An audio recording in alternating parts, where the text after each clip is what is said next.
네, 중립성 통합 표시 다음으로 우리가 이제 그 상계 쪽 보겠습니다. 기본적으로 상계하지 않는 게 원칙입니다. 상계 안 한다가 원칙입니다. 원칙. 이게 원칙이고 상계가 예외입니다. 예외고.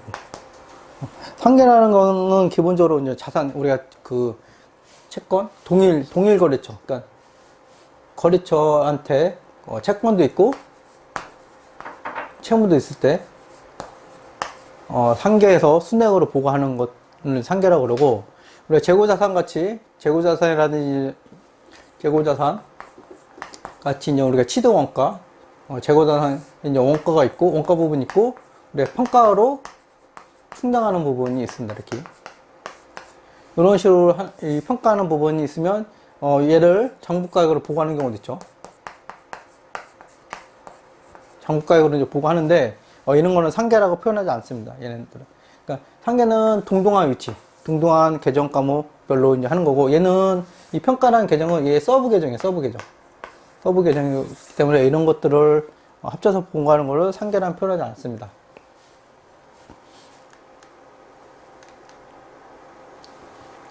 그래서 보시면 이제 한국채택국제기준에서는 우리가 특별히 그 요건을 허용하지 않는다면 상계하지 않는다. 그러니까 기본적으로는 상계하지 않는다가 이제 원칙인 거고, 그다음에 재고자산에 대해서 재고자산 평가 충당금, 매출채권에서 대손 충당금 같은 것들을 차감해서 우리가 순액으로 장부가액 순액으로 보고하는 경우는 상계 표시하지 않는다 는 겁니다. 그 다음에 이제 외화손익 또는 단기 매매 근상품에서 발생하는 손익과 같이 유사한 거래 지표에서 발생하는 차익과 차손은 순액으로 표시할 수가 있다.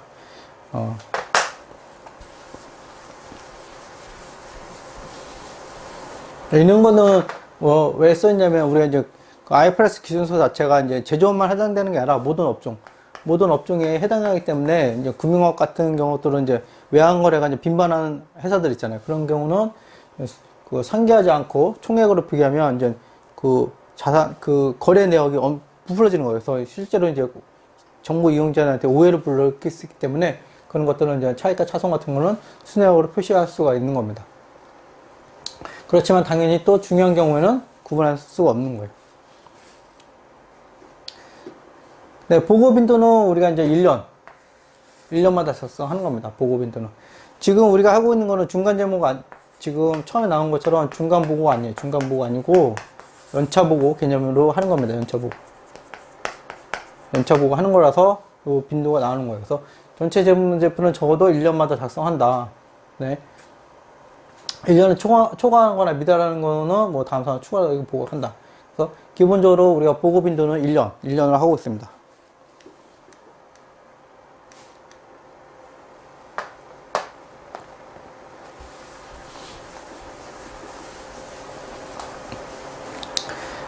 그 다음에 이제 비고정보인데, 비고정보는 아까 했던 것처럼 우리가 기말 재무상태표뿐만 아니라 정기 재무상태표도 보고하고, 회계정책이라든지 재분류 한다 그러면 이제 우리 기초 정보도 이제 보고하는 겁니다. 기본적으로는 단기 재무제표에 보고되는 모든 금액에 대해서 정기 비교 정보를 표시하는 겁니다. 주석도 마찬가지예요. 주석도 보면 정기 내용, 단기 내용 이렇게 있습니다. 그래서 기본적으로 비교를 할 수가 있고, 정치적으로 소급하거나 이렇게 하면 우리가 기초 정보도 해야 된다. 그래서 우리가 회계정책 변경, 소급재성, 소급 재분을 하는 경우는 기초도, 이때는 이제 기초 정보도 필요하다. 그래서 기초를 기준으로 세 번째 재무상태표를 표시한다. 그래서 기초, 정기, 단기 이렇게 우리가 재무제표를 이제 구성하는 겁니다. 보시면 이제 실무적으로 적용할 수 있는 것이 아니라면 비교 금액도 재분류해야 된다. 그러니까 정기하고 단기하고 이제 분류가 다를 수가 있잖아요. 분류가 앞에 제가 말씀드린 것처럼 여기는 세분화했고, 요거는 여기 통합했고, 이렇게 할 수가 없는 거예요. 이것도 통합하면 이것도 통합, 이거 세분화하면 세분화, 이런 식으로 가는 겁니다. 물론 중요하지 않으면 뭐 굳이 안 해도 되는데, 일반적으로는 동일한 기준을 해야지 우리가 이제 비교 가능성이 높아지는 겁니다. 그렇지만 이런 것들이 기존에는 통합된 거를 세분화했을 때, 기존에, 한 거를 세분화했을 때 기존 거를 세분화하기가 어려울 수가 있어요. 왜냐면 요즘은 그 거래가 다양하게 있어서, 그다음에 거래가 대부분 다 시스템 기반으로 움직이기 때문에 기존 거는 시스템 해서 이제 세분화가 안 될 수가 있어요. 이런 것들은 실무적으로 적용할 수 없는 거라서 우리가 재분류를 못 할 수가 있습니다. 그런 것들은 공시를 하는 거예요. 그래서 기본적으로는 실무적으로 적용 가능하게끔 해서 우리가 세분화하면 단기에 세분화했으면 전기 것도 세분화하는 것이 원칙이지만 실무적으로 불가능하다고 판단되면 어쩔 수 없이 불가능한 겁니다. 그거는 주석으로 다 공시를 해야 되는 거죠.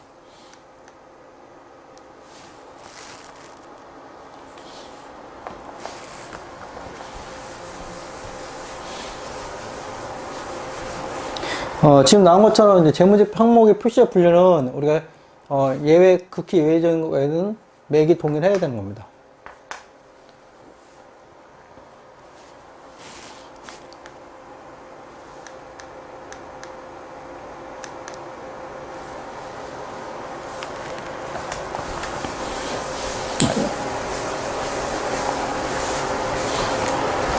그 다음에 이제 재무제표하고 요 각 재무제표는 우리가 재무상태표, 포괄손익계산, 현금흐름표, 자본면표를 말하는 거고 각 재무제표의 주석은 명확하게 식별되어야 됩니다. 그래서 감사보고 보시면 이렇게 재무상태표, 포괄손익, 현금흐름표, 자본면표 이렇게 주석 이런 식으로 완전 각각의 명확하게 식별되어 구분되어 있습니다. 그 다음에 중요한 정보들, 그 다음에 정보를 이해를 위해서는 방법 표시해야 된다. 이런 것도 있습니다. 그래서 여러분들이 이제 오해를 할 수가 있어요. 정보를 그러니까 또 계속 중복적으로 표시하면 안 된다고 생각할 수가 있는데, 우리가 이해를 위해서는 필요하면 반복 표시를 해야 되는 겁니다.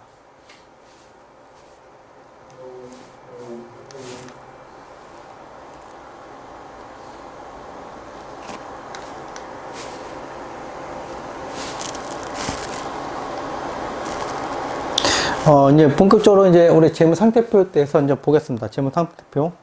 재무상태표는 우리가 이제 그 자산부채, 자산이 있고, 부채가 있고, 자본이 있어요. 자산이 있고, 부채가 있고, 자본이죠. 이렇게. 자본이 있습니다. 지금 하는 것들은 예시입니다, 예시. 그래서, 재무제표 자산 쪽에 해당하는 유형자산, 투자부동산, 무형자산, 금융자산, 이렇게 지분법적인 투자자산, 여러 가지가 있습니다. 네, 우리가 이제 IFRS 처음 도입할 때만 해도 회사들이 어떻게 이제 표시하는지 잘 몰라가지고, 이 기준서에 있는 순서대로 하는 회사들도 있습니다. 일부는 지금도 그대로 하고 있는데, 이 기준서 순서대로 하는 회사들도 있어요.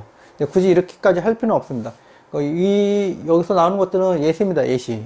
이렇게 하는 거 예시고, 우리, 일반 회계 기준서처럼 우리가 이제 현금부터 축축축 나와도 됩니다. 유동과 비유동 구분해도 되고, 예시입니다. 그 다음에 부채 쪽은 매입채무, 기타채무, 충당부채, 금융부채, 법인세 이런 식으로 되어 있고, 그 다음에 자본 쪽, 비지배 지분, 그 다음에 납입과 적립금. 이것도 예시입니다. 그래서 여기도 보시면 기준서에는 이제 비지배 지분이 먼저 나오는 게끔 되어 있습니다. 그래서 이제 우리가 아까도 말씀드린 IFRS 처음 도입할 때 그 연결재무제표의 주재무제표다 보니까 어떻게 공시할지 잘 몰라서 비지배 지분이 먼저 나오는 회사들의 재무제표도 있습니다.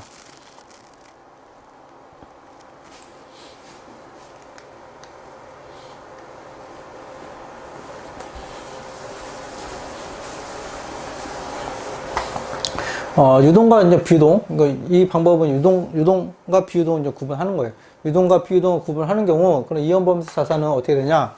유동 자산에 대한 이연범위세, 유동 자산부채에 대한 이연범위세, 비유동 자산부채에 대한 이연범위세를 구분해야 되느냐? 할 때, 이연범위세 자산은, 우리가 항상 유동부채로 분류하지 않는다. 비유동을 표시합니다, 비유동.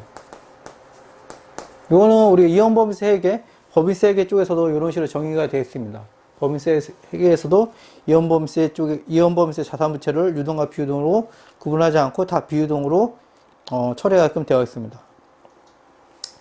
그 다음에 이제 기준서는 여기 나온 것처럼 이제 항목의 순서나 형식을 규정하지 않습니다. 회사가 나름대로의 자기네들 성격을 더 적절한 방법이 있으면 자기네 방식으로 복을 하는 거예요. 그래서 기준서에 있던 것들은 다 예시일 뿐입니다. 예시.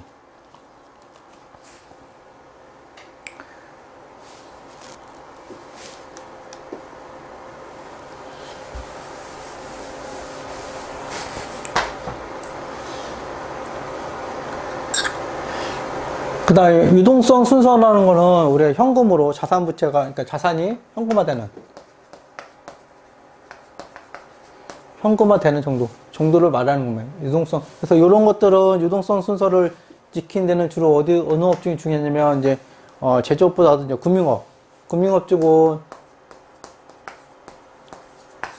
이런 쪽은 이제 유동성 순서가 중요합니다. 그래서 우리가 여러분들 이제 재무상태표를 볼 때 제조업은 보통 유동자산과 비유동자산 이런 식으로 많이 되어 있고, 여기는 이제 정상영업 활동, 제조를 하니까 재고자산 중요하고 뭐 이런 식으로 이제 성격이 좀 달라요. 그다음에 금융업 쪽은 현금이 왔다 갔다 하는 거기 때문에 현금화 되는 정도에 따라서 유동성으로 배열을 합니다. 유동성으로 배열을 하기 때문에 우리가 일반적으로 금융업과 비금융업이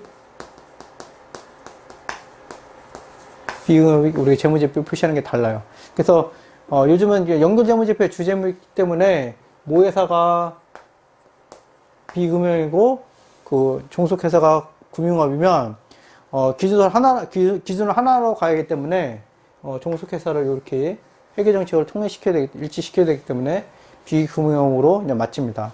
아니면 이제 모회사가 금융업이고 종속회사가 비금융업이면, 그리고 모회사가 이제 중요하다면 이런 식으로 이제 반대로 가겠죠. 그래서 이제 실제로 금융업은 유동성, 그 다음에 금융업 아닌 데는 이런 식으로 이제 유동자산, 비유동자산을 구분하는데, 실제 실무에서는 연결재무제표가 주재무제표이다 보니까 이런 것들이 이제 혼합돼서 실제로 이제 각 회사들이 이제 적용하고 있고, 내가 유동성 자산의 이제 종속회사를 이렇게 유동과 비유동으로 재분류하는 경우도 이제 필요할 수가 있습니다.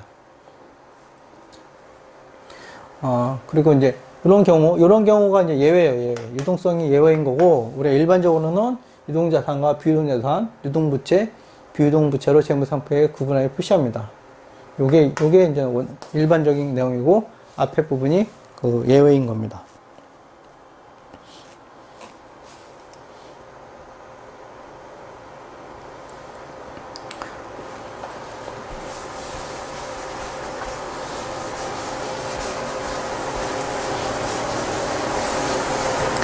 그 다음에 우리가 이제 주석이라든지 회계정보, 재무정보에서 중요한 부분이,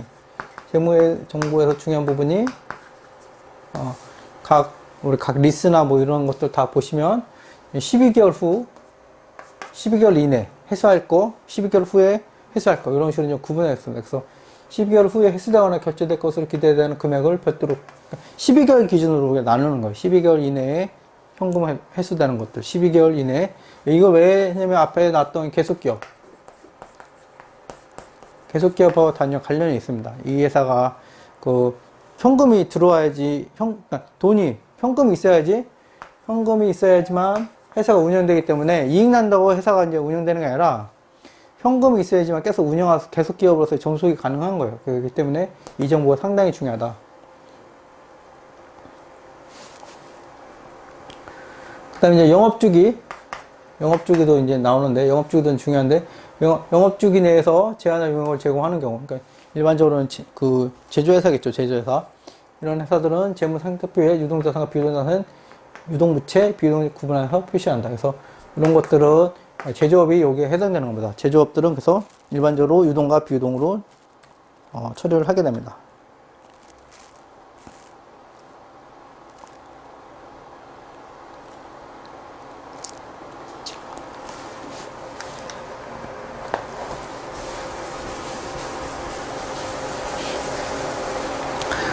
여기 나오는 것처럼 이제 우리가 이제 유동성 배열, 금융회사 같이 일부 기업 같은 경우는 유동자산과 비유동자산 구분하는 것보다는 유동성 배열로 하는 것이 목적 적합하다는 게 다시 한번 나왔습니다.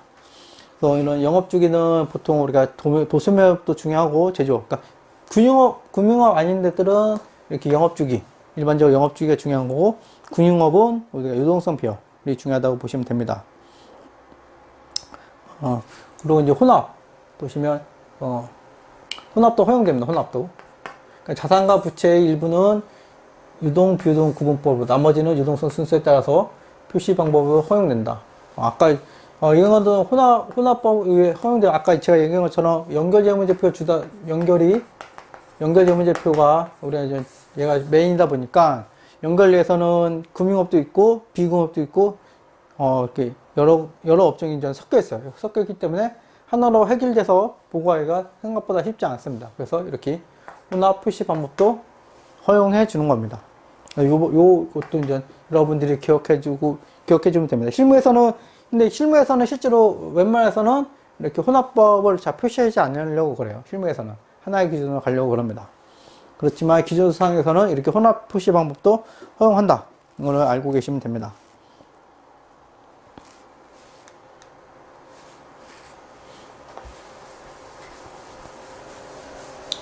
그럼 유동자산은 뭐냐? 우리가 유동자산 뭐냐 할 때, 우리 영업주기. 그러니까 실제로 여러분들은 12개월이 뭐 기준인데, 12개월이 기준인데, 실제로 기준서는 12개월보다도 중요한 거는 이제 영업주기. 우리 영업주기 내에 실현될 것으로 보고 있거나 의도가 있으면, 요게 가장 중요한 겁니다. 영업주기 내에 하는 것들은 12개월 초과되더라도 우리가 그 유동자산을 봐주는 거예요. 꼭 12개월, 그러니까 12개월이 획일적인 기준이 아닙니다. 12개월이 획일적인 기준이 아니라, 정상 영업주기. 정상 영업주기면은 우리가 유동자산을 봐주는 겁니다. 그 다음에 이제 보고기간 후 12개월 이내에 실현될 것을 예상한다는 거는, 우리가 이제, 우리가 만약에 12월 31일자리다, 그러면 1년 이내, 요 얘기를 하는 거예요. 보고기간 후 12개월 이내에 실현될 것을 예상한다.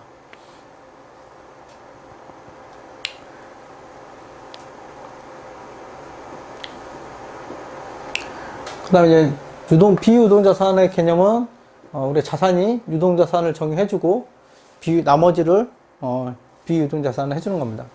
개념이, 그러니까, 우리가 비유동자산의 정의가 있는 게 아니라, 자산에서 유동을 뺀 게 비유동자산이에요. 그러니까 얘가 유동자산이냐 아니냐를 판단하는 거죠. 유동자산이냐 아니냐를 판단하고, 유동자산 성격이 아니면 비유동자산을 가는 겁니다.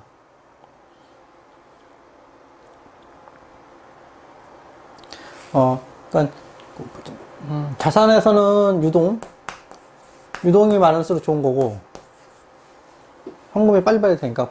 우리가 부채에서는, 기업 입장에서는 비유동이 많을수록 좋은 거예요.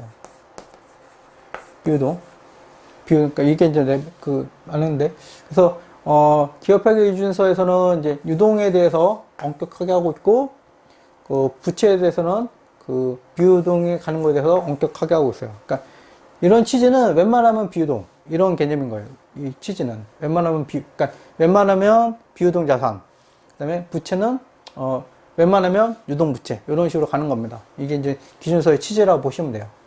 그래서 우리가 유동 자산에 대해서 정리를 하고 있습니다.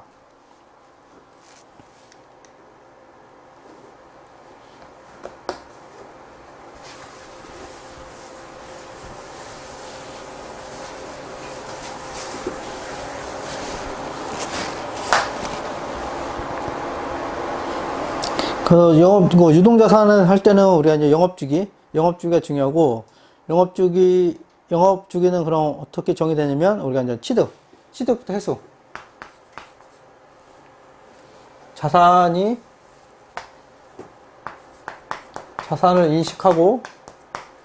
인식해서 이제 해수되는 요 시기까지가 영업주기입니다.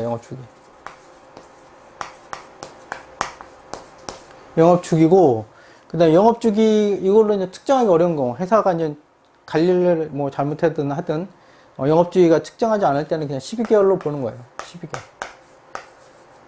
왜냐면 이게 유동의 또 다른 의미이기 때문에 12개월을 영업주기로 보는 겁니다.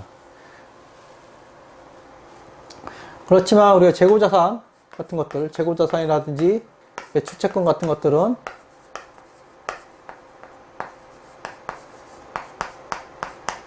당연히 우리가 이제 정상적인 영업을 활동하기 위해서 하는 거기 때문에 얘네들은 웬만하면 다 유동자산으로 봐주는 거예요. 그래서 우리 영업주기는 자산의 취득 시점부터 현금자산으로 실현되는, 이거 해수예요, 해수. 현금성 자산이 실현되는 시점까지 소요되는 기간입니다. 그리고 우리가 이제 영업주기를 명확히 알 수 없는 경우는 우리가 12개월로 하는 겁니다. 그 다음에 12개월 이내에, 보호기간은 12개월 이내에 실현될 것으로 예상되지 않는 경우에도 재고자산과 매출채권 같은 경우는 우리가 정상 영업주기 일부로 판매, 소비 또는 실현되는 자산으로 포함합니다. 그래서 매출채권 같은 것들은 일반적으로 우리가 지금 매출해서 그러니까 내가 12월 31일에 매출했지만 뭐 13개월 뒤에 회수하기로 했다. 이렇게 하더라도 유동자산을 보는 겁니다. 그렇지만 우리 회수가 이제 불가능하게 됐든 평가를 하면서 회수가 잘 안 되기로 했던 것들은 이제 다른 성격을 가는 거예요. 그래서 일반적인 정상적으로 우리가 발생했던 정상 재고자산이라든지 정상적으로 매출채권들은 12개월을 좀 초과하더라도 유동자산을 보는 겁니다. 개념적으로. 그래서 꼭 12개월 이내는 무조건 12개월, 그러니까 회수기간이 12개월 이내야지만 유동자산은, 유동매출채권을 보냐. 그런 개념이 아니다. 이거를 이제 하나, 이제 기억해 주시면 됩니다.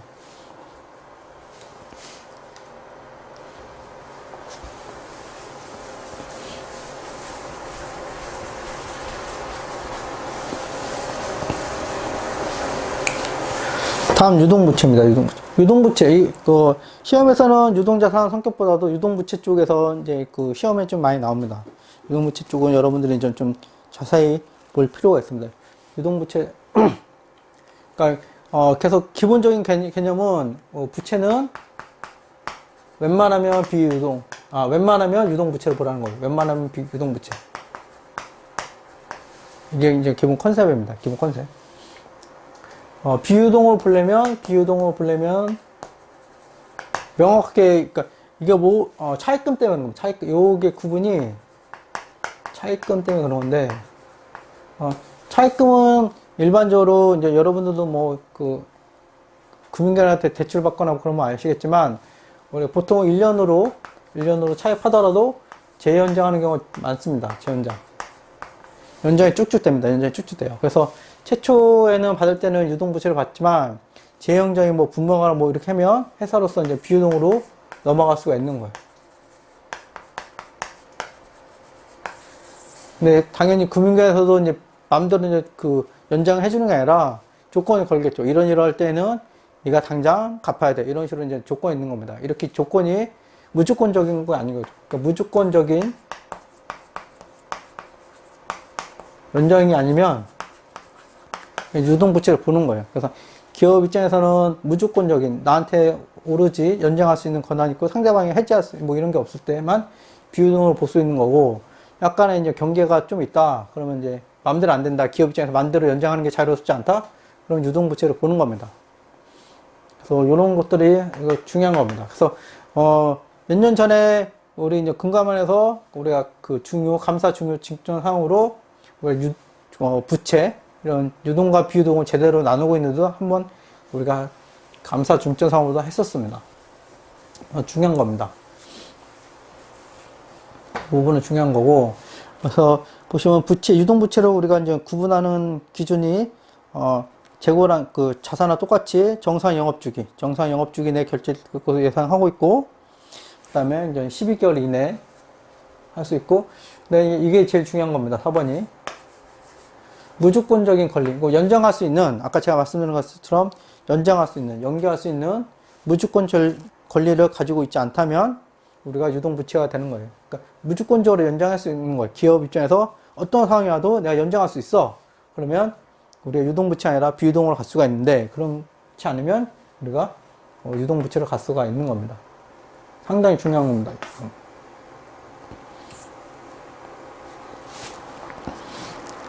그 다음에 재고자산과 매출채권과 마찬가지로 우리가 이제 매입채 이런 것들, 그 다음에 이제 급여, 이런 것들은 일반적으로 영업활동 때 반드시 일어나기 때문에 이런 미지급 비용, 이런 것들은 12개월 후에 결제일이 도달하더라도 기본적으로 유동부채라고 봅니다.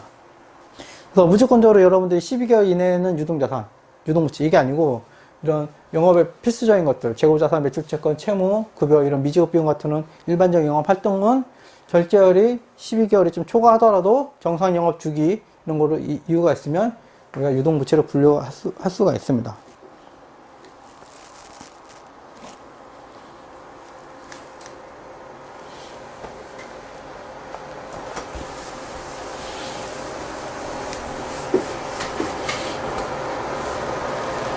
그 다음에 이제 금융부채, 당겨철, 비유동 금융부채 이런 것들, 미지급법에서 이런 것들은 우리가 이제 12개월 이내에 도래하지 않는 것만 우리가 그 비유동을 보면, 얘네들은 이런 것들은 영업에 꼭 필요한 게 아니기 때문에 12개월 기준으로 일반적으로 따집니다.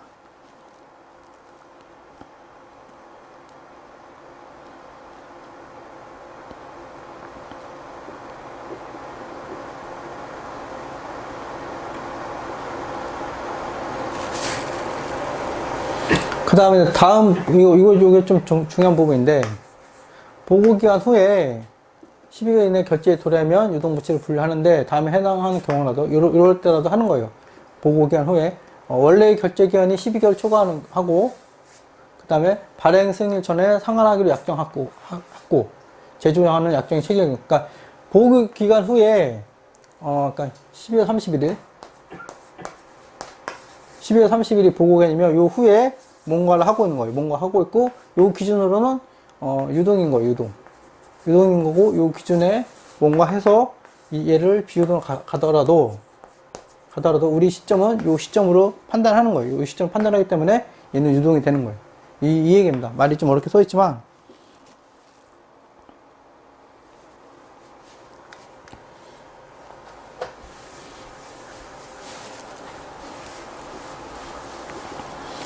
그래서 요 문단 13번 보시면, 기업이 보고기간은 적어도 12개월 이상 부채를 차환하거나 연장할 것을 기대하고 있고, 그런 재량권이 있다면 보고기간 후 12개월 이내에 만기가 도래한다 하더라도 비유동 부채로 분류한다. 기업이 보고기간 후, 이거 보고기간 후죠. 보고기간 후 연장할 것을 기대하고 있고, 그런 재량권이 있다면, 보고기간 후 재량권이 있는 거예요. 그래서는 만기가 도래한다 하더라도 비유동 부채로 분류한다는 거고. 그 다음에 재량권이 없다면 차환 가능성을 고려한 거 유동부채로 분류한다.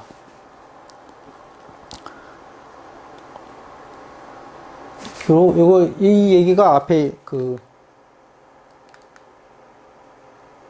요 얘기랑 같는 거예요. 그러니까 무조건적인 권리를 가지고 있지 않으면 유동부채, 무조건적인 권리를 갖고 있으면 우리가 비유동부채로 가는 겁니다. 그래서 무조건적인 권리라는 표현을 여기서 이제 재량권으로 표현한 거예요. 그래서 재량권이라는 게 무조건적인 권리가 있으면 비유동부채, 재량권이 없으면 무조건적인 권리가 없으면 유동부채로 간다. 이런 걸 얘기해 주는 거예요.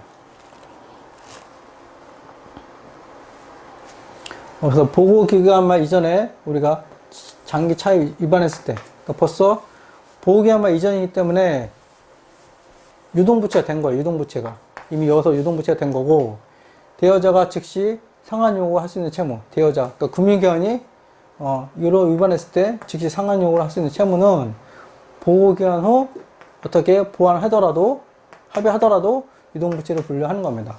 그렇지만 이 개념을 무조건적인 권리가 기업한테 있다고 보지 않는 거예요. 기준서에서는. 그러니까 위반했고 발행 후에 약정을 위반을 이유로 상환을 유지하지 않게 합의할, 단순히 합의죠. 합의는 뭐 이렇게 크게 구속력이 있는 게 아니라서 합의하더라도 우리가 유동부채를 봅니다. 그래서 요 문제들이 관련된 문제가 이제 객관식 문제로 많이 나옵니다.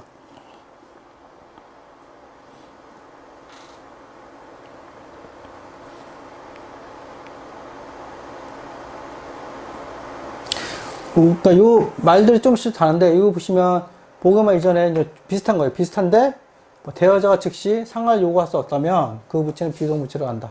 상환 요구할 수 없다. 그러니까 무조건적인 권리가 있다 없다를 좀 약간 단어를 다르게 쓴 거예요. 여기서는 무조건적인 권리가 없는 거고, 여기서는 무조건적인 권리가 있는 거예요. 그렇기 때문에 비유동부채로 보는 거고, 여기서는 비유동부채로 안 가는 거예요. 그래서